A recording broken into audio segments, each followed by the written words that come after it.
Let's go over the latest news in the cryptocurrency world. Bitcoin holding steady.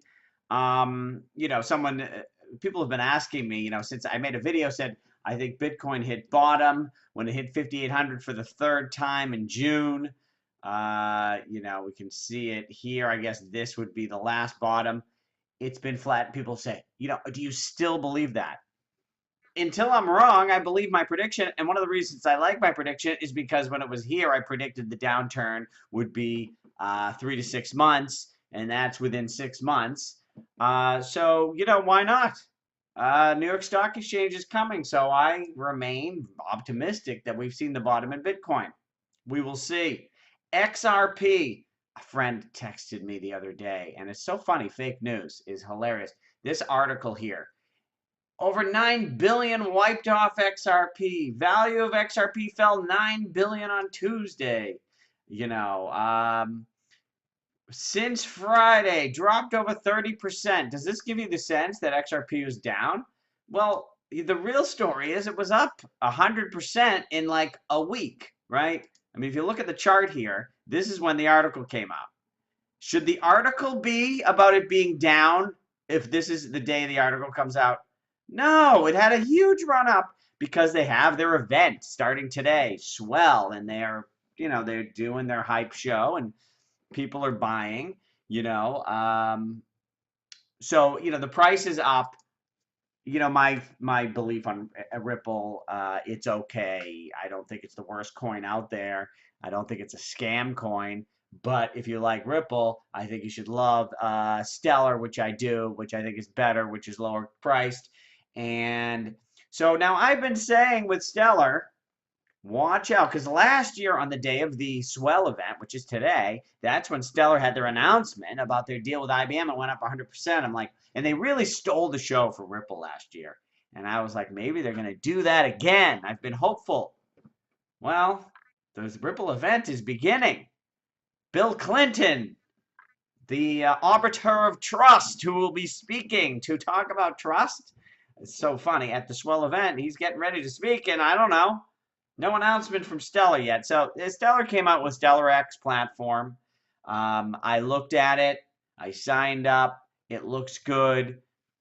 It's an exchange. I think that helps Stellar. That's not the thing I'm looking for from Stellar that would make it go up a lot. It's a big deal. Is they seem to NASDAQ and Visa have been working with this chain. What do you call it? Chain.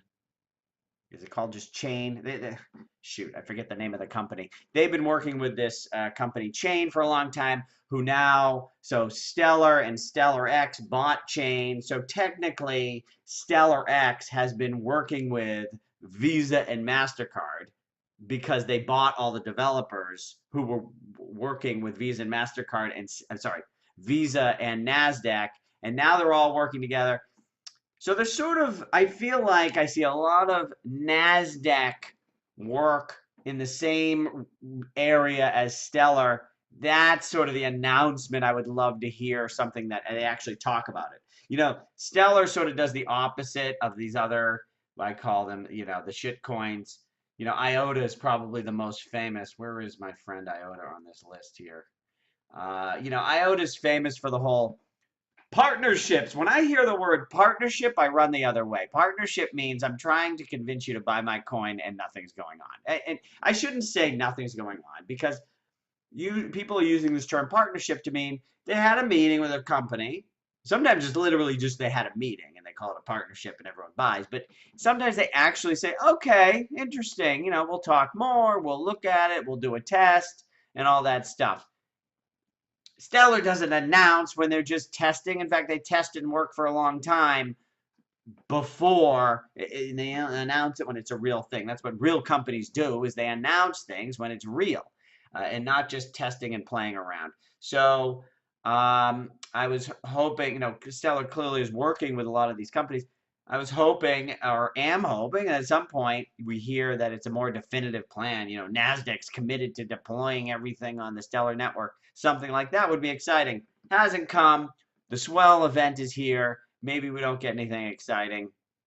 I don't know. Doesn't mean I'm, not bullish on Stellar by any means. I like where they're going and everything that's happening.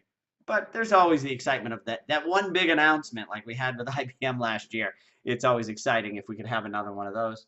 Maybe not. I don't know. So that's that. And then Ethereum, I think I talked about this in the video last week. They had their huge crash. I mean, it was just panic selling here. No, that's not it. This is my 1-day chart.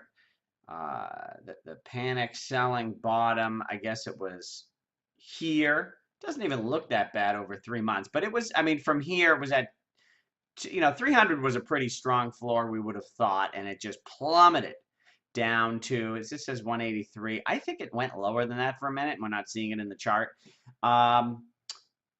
You know, have we hit bottom? I'm not as confident about this having hit bottom. A lot of people raise money with Ethereum, but why not? I think maybe I'm hoping it has. I like Ethereum project. I don't want to talk too much about it because they have some stuff coming. The upgrade, the fork coming in, I think it's November or December, will be exciting. We see proof of stake. This is very exciting. If proof of stake works with Ethereum, that's a big deal. But let's talk about EOS. I thought this was a very interesting development this week, where it turns out that so there were these notes about collusion. Shoot, I don't have the so EOS has 21 block producers, which there's a lot of talk in the Ethereum community. Vitalik Buterin, Vlad Zamfir. Vlad just put out a paper. Maybe I need to go to Twitter to get all this stuff here. Vlad put out a paper which I haven't read yet, but I will shortly. I think it's called Governance 101. Here it is. Yeah, I'm going to read this. This guy, he's the sort of one of the main architects on proof of stake. He's super into, Ethereum is all about long-term decentralization. Some people aren't as crazy about it. Ethereum is. I am, which is why I like Ethereum more than EOS. So EOS has 21 block producers, and now there are reports that some of these Chinese exchanges, Huobi and some others, are colluding with each other to sort of, so that they can make more money and sort of act as one. And I don't even read it because that's my worry from the beginning is this thing really decentralized? And if it's not decentralized, to me, it's not interesting. Doesn't mean it can't make money. As I've said before, Google's not decentralized, and they've made a lot of money. I mean, you don't have to be decentralized, but that's my interest. That's my thing. And I do think the big prize at the end of 10 years, 20 years, is from decentralization. So that's what I'm all about. So EOS, and then some people are like, well, who cares if they're not decentralized? And like I said, maybe you don't care. But in the long run, it matters. But in the short run, it might not. So, for example, if you love EOS because, they got a gambling, where's my DApp radar? They've got a gambling thing or they've got a game. If you want to bet dice, and you want to bet some money and you want to play this game here and you want to have a little fun and maybe make a little money with your gambling, do you really care if it's decentralized in the long run? No, you don't give a crap. You know who does give a crap? If a government wants to decentralize real estate titles and it's a 10-year, 20-year project and forever, this is going to be the new platform. They care. They care if it's decentralized. And in the long run, that's where the value is. But where's the value in the short run? Ooh, today, lots of people are playing these games. And today, supposedly Dubai is working on a lot of stuff. Dubai is working on building the software to have a platform that will last for 10 years. Is that exciting today? Maybe if you read the article and you believe what's happening. But, ooh, I won money on a dice game. That's exciting today. So I'm thinking long run. I'm thinking decentralization. So I'm not betting on EOS. Now, EOS did come back and say, no, it's actually not a big deal. And then now people saying, Hubobi says, we're not colluding. And like, who knows, right? I don't know. But this is why I watch from the sidelines, and I'm not an EOS investor. I'm not yet. And like I said, I don't hate them. I don't hope they fail. They have a lot of money. Maybe they'll figure it out and they'll make it work. And with this voting, I shouldn't say I don't believe in voting. I think there'll be a voting protocol that sort of works well that we'll figure out someday down the road. And at that point, maybe I would invest. But I love the decentralized systems that do not require humans. When I say don't require humans, they all do, but voting is humans are much more involved than it. Most things are by an algorithm, unless you're doing that upgrade hard fork sort of thing. Okay, I don't want to get too deep into that mess, but anyways, Bitcoin Cash. So Bitcoin Cash bounced back as well, and at first I was like, why did it bounce? Actually, it doesn't even look that dramatic of a bounce on this chart. If you look over 3 months, let's look further here. I mean, that's funny. Sometimes you get so close to a situation, it feels like a big bounce. If you look at Bitcoin Cash over 6 months, here's the giant bounce we had last week, right? Sort of not huge, but let's if you I guess within a week it did look, it went below 500.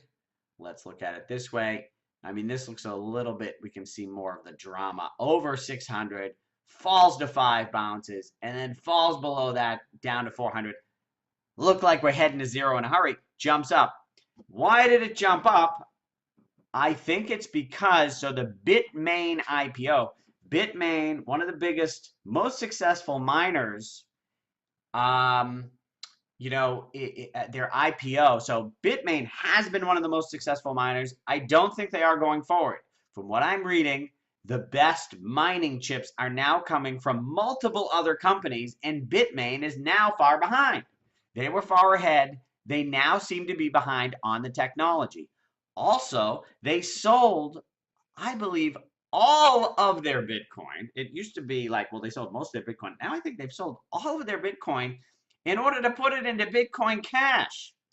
And they're at a cost of $900 on this Bitcoin Cash, and they're stuck in this. So we have one huge holder of Bitcoin Cash so the IPO was looking like it wasn't going to happen. Not because of the Bitcoin Cash thing, but because they have a lot of issues, and there were sort of rumors that the Bitmain IPO is not even going to happen, in which case they're in financial trouble. People probably afraid they're going to have to dump all the Bitcoin Cash, but now it looks like the IPO will happen. They will find enough suckers to buy it, and that gives them enough money so they don't have to dump their Bitcoin Cash, and so this thing jumped right back up over 500.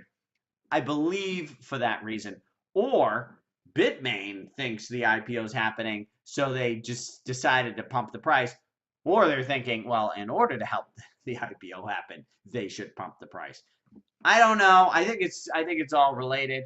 As I said, Bitcoin Cash I've been saying for a while, and when I was wrong during this period when I said Bitcoin Cash is going to zero. But we are heading there in the long run. So Litecoin, I've always said it's boring and puts me to sleep, and not only that, now I think it's also going to zero eventually. Ethereum Classic, I think, is just silliness. Zcash, privacy, it's already built. The Zcash technology, Ethereum was working with the Zcash people, building the technology into Ethereum. In fact, Vitalik said he also thinks it's one of the scaling solutions to use Zcash's zero knowledge proofs. I'm not going to try to get into that, but if you like the Zcash, I would just hold Ethereum. Privacy to me is a feature, and Bitcoin and Ethereum will have that feature in the long run. I prefer to just hold and not try to be a trader. Dash, boring. When are they coming out with their software upgrade? I wouldn't get near it. Now, Neo, I want to talk a little bit about Neo, Ziliqua, and Vechain. Everybody wants me to talk about Vechain. Finally, I'm going to speak a little bit. Strap on your seatbelt. This is exciting. So let me tell you something. And I want to thank, actually, one of the viewers pointed out there's a video on Netflix called The China Hustle.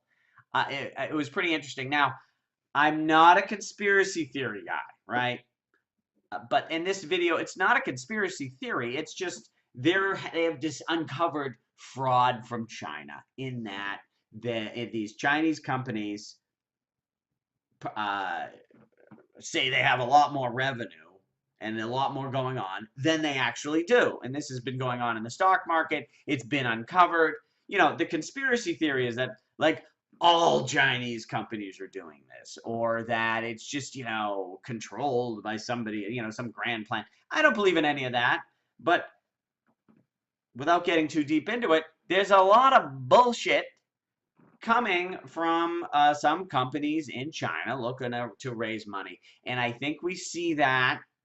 And there's bullshit coming from other countries and all this, but just specifically the China ones, you got to watch out, because they say this in the China Hustle, and if you believe it, that it's a concern that in sort of in Chinese culture, and like Trump says, I love the Chinese. I love them. No, I have nothing against people. I'm just trying to be an investor here. But there's apparently a culture that it says in this movie that it's okay to sort of bullshit foreigners. Like, their laws are like, don't fuck with the China, don't fuck with the Communist Party. But if you want to screw with people in another country, you know, whatever. You know, and again, not a conspiracy theory. There's no written law that says that, but are they looking the other way? I don't know, but it's just an added layer of concern. So Vechain, I decided, fine, I'm going to look at it for 1 second. Somebody posted something. They have a partnership, right, with BYD, one of the largest manufacturers. So I'm like, okay, what is this stupid partnership? I bet it's nothing. And within 2 seconds, I find this video here. So there's a guy.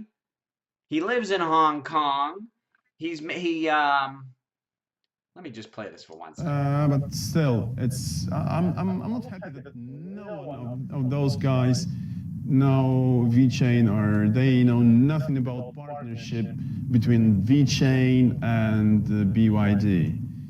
This is a guy, he lives in Hong Kong. He's an investor in Vechain. He got a masternode, but he does his research and he couldn't find anything about BYD. He started asking on the Vechain Telegram, what's going on with BYD?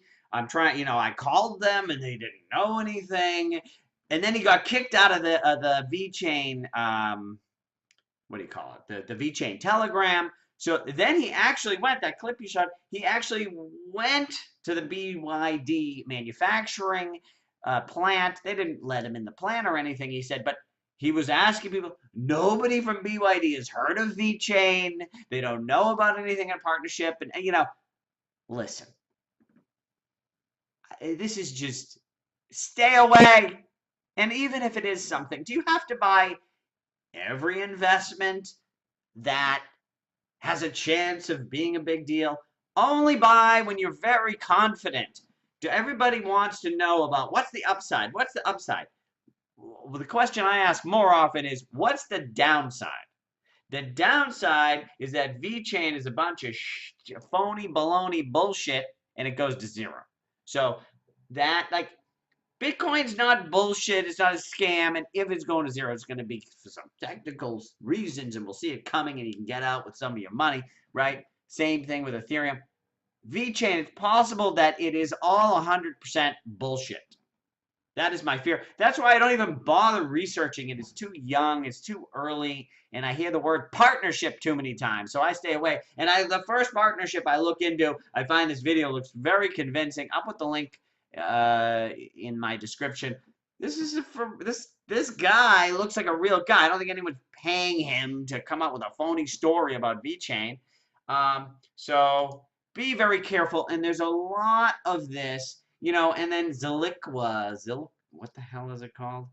Ziliqua? I can't find it on this list here.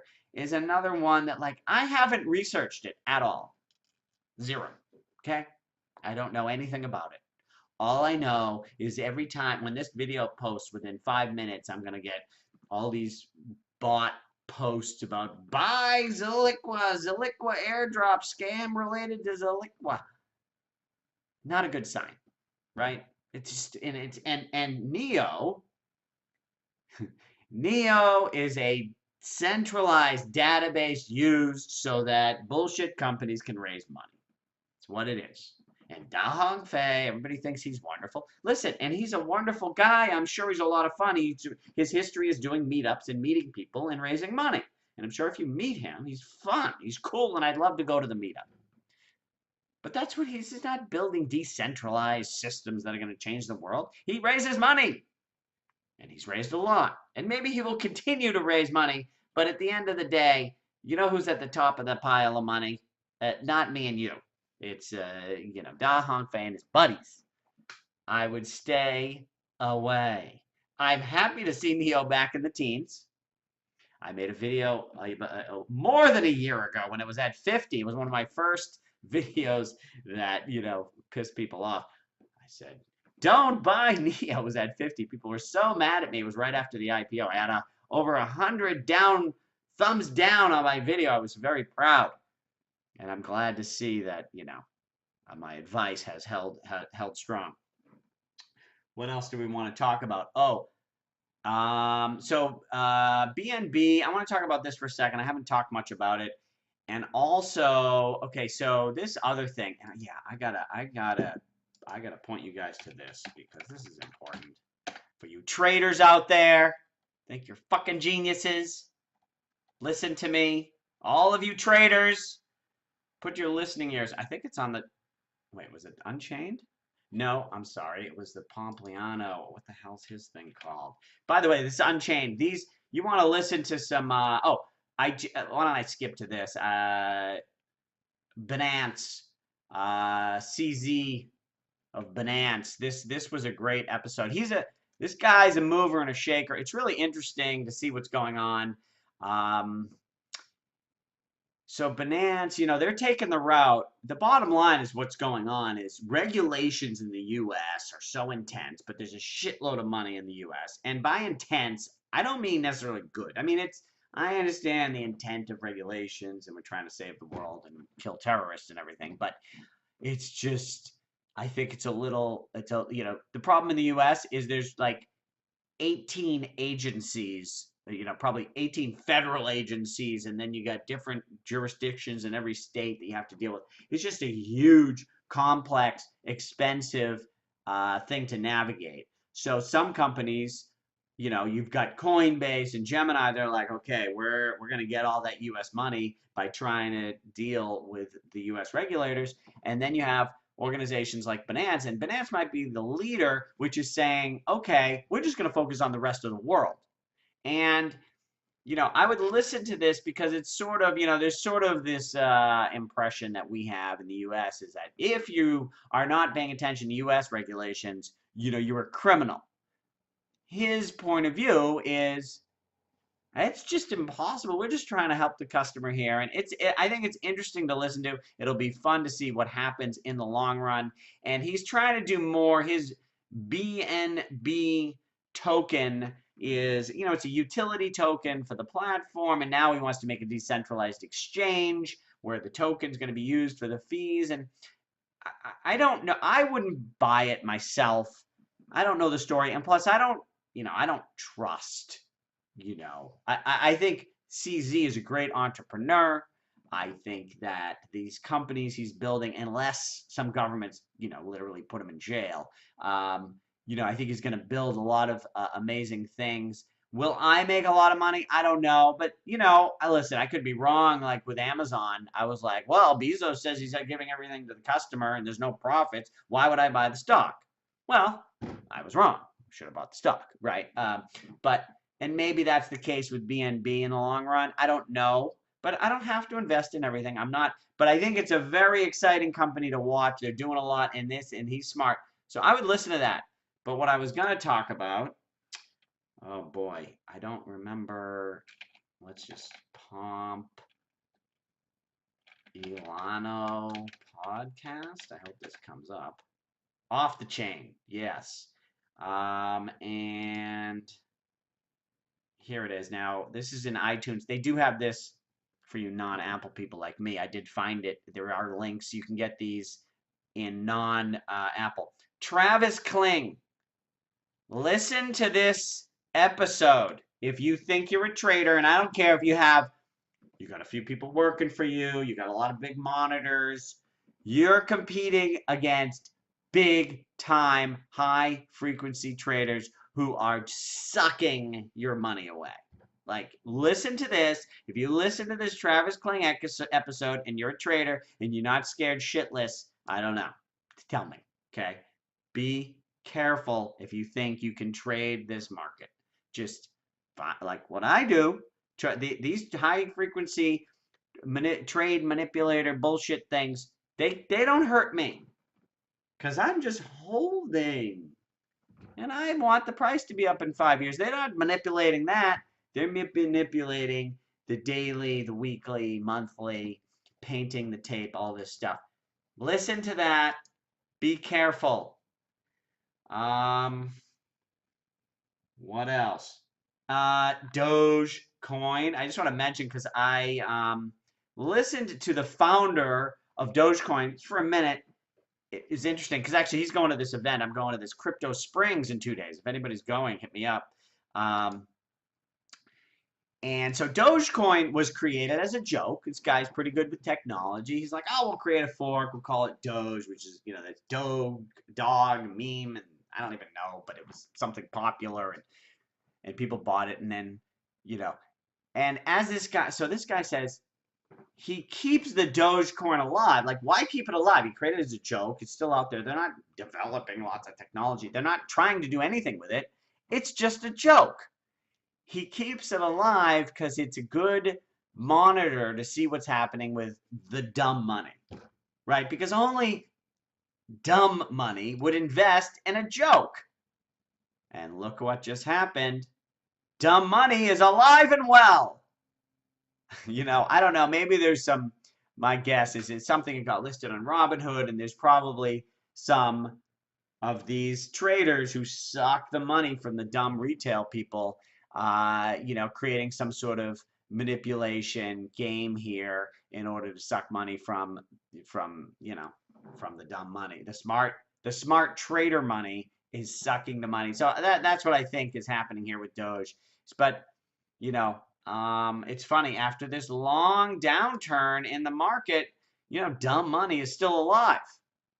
I'm not sure what that means. I mean, that's sort of a negative for the market. One thing people say is that, well, the bull market's not over until all of the dumb money has lost its money and gone away and given up.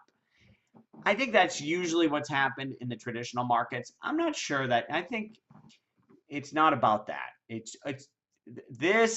all about the next wave is Wall Street coming in. And whether it's New York Stock Exchange coming in with Bitcoin soon, NASDAQ and institutional money starting to put their money in. That's what makes it go. Whether the dumb, people buying shitcoins have lost all their money yet or not, I'm not sure. I don't think that's what's going to determine when this is over. It's going to be when the real big guys start doing this. Pompliano, he's one of the guys I follow on Twitter as well. He's got a saying I like. It's his thing. They go to institutions and try to get them to start to get off zero. You have no crypto, just get off zero. That's their saying. And when the big money starts getting off zero, we move up. It's not about have all the idiots lost all their money yet or given up or gone away. So I think that's it for today. Thanks for watching. Let me know your thoughts. Keep it real. Oh, and by the way, I think I mentioned, I did in another video, I'm doing the Instagram stories now. If you want to see me on another platform, it's not all crypto. It's silliness and it's fun. Instagram, DaveLevine.com, Dave Levine, DOTCOM, I do on Instagram, and that's the same on this YouTube. So anyways, thanks for watching. Talk to you soon.